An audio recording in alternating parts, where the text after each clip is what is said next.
नमस्कार दोस्तों, आज की यह कहानी वट सावित्री व्रत की है।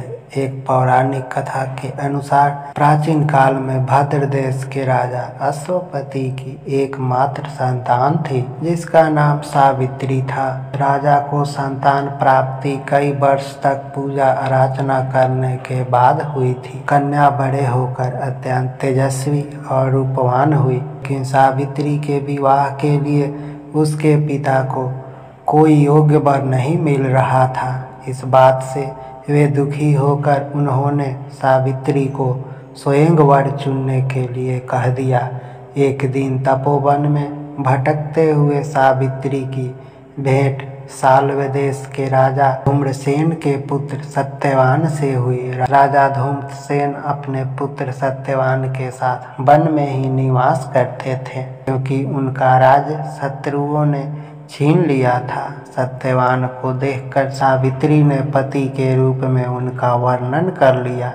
जब नारद मुनि को इस बात का पता चला तो वह सावित्री के पिता राजा अश्वपति के पास पहुँचे और बोले, हे राजन, यह क्या कर रहे हैं आप? सत्यवान गुणवान है, धर्मात्मा है और बल्यवान भी है, पर उसकी आयु बहुत छोटी है। वह अल्प आयु है, 1 वर्ष के बाद ही उसकी मृत्यु हो जाएगी। नारद जी ने सावित्री को चेतावनी देते हुए कहा कि पुत्री, तुमने जिस राजकुमार को अपने वर के रूप में चुना है वह अल्प आयु है, तुम्हें किसी और से विवाह करना चाहिए। नारद ऋषि की बात सुन राजा अश्वपति अत्यंत चिंतित और दुखी हो गए। यह सब देख सावित्री ने अपने पिताजी से कहा कि आर्य कन्या अपने पति का एक बार ही वरण करती है और राजा भी एक बार ही आज्ञा देता है, इसलिए मैं सत्यवान से ही विवाह करूंगी। सावित्री अपने निर्णय पर अडिग रही और आखिरकार उनका विवाह सत्यवान से हो गया। विवाह के पश्चात वे राज वैभव छोड़कर वन गमन कर गई और वहां अपने पति और परिवार की सेवा करने लगी। लेकिन सत्यवान की मृत्यु का समय निकट आ रहा था। इस चिंता में सावित्री अधीर होने लगी।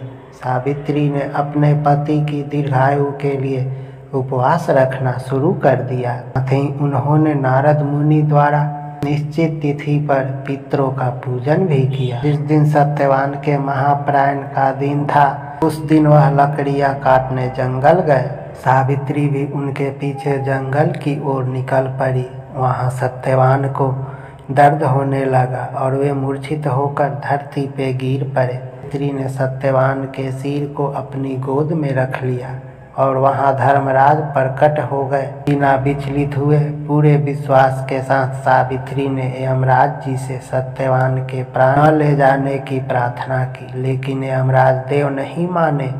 सावित्री भी अपनी बात पर अडिग रही और यमराज जी के पीछे पीछे प्रार्थना करते हुए चलने लगी। यमराज ने सावित्री को समझाने की कोशिश की, यही विधि का विधान है, यमराज ने बोला, लेकिन सावित्री ने उनकी एक न सुनी।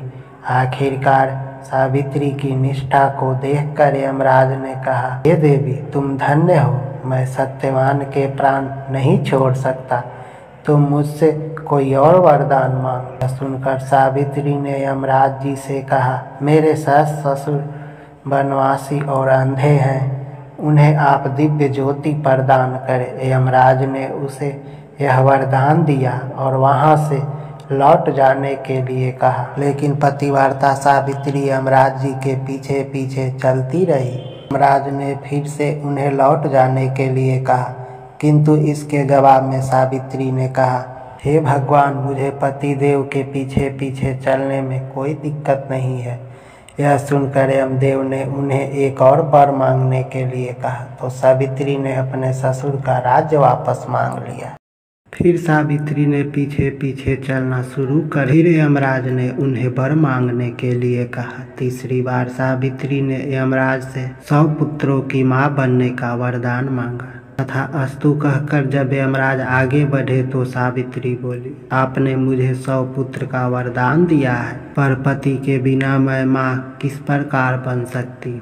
अपना यह तीसरा वरदान पूरा कीजिए। सावित्री की धर्मनिष्ठा तथा पतिव्रता धर्म देखकर यमराज ने सत्यवान के प्राण को अपने पास से स्वतंत्र कर दिया। सावित्री सत्यवान के प्राण को लेकर वट वृक्ष के नीचे पहुंची, जहां सत्यवान का मृत शरीर रखा था। सावित्री ने वट वृक्ष की परिक्रमा की तो सत्यवान जीवित हो उठा। प्रसन्न सावित्री अपने सास ससुर के पास पहुंची तो उन्हें नेत्र ज्योति प्राप्त हो गई और उनका खोया हुआ राज्य भी मिल गया। आगे चलकर सावित्री 100 पुत्रों की मां बनी। इस प्रकार चारों दिशाएं में सावित्री के पतिव्रता धर्म की पालन की गूंज उठने लगी। अगर आपको यह वट सावित्री की कथा अच्छी लगी तो प्लीज वीडियो को लाइक और चैनल को सब्सक्राइब कीजिए। धन्यवाद।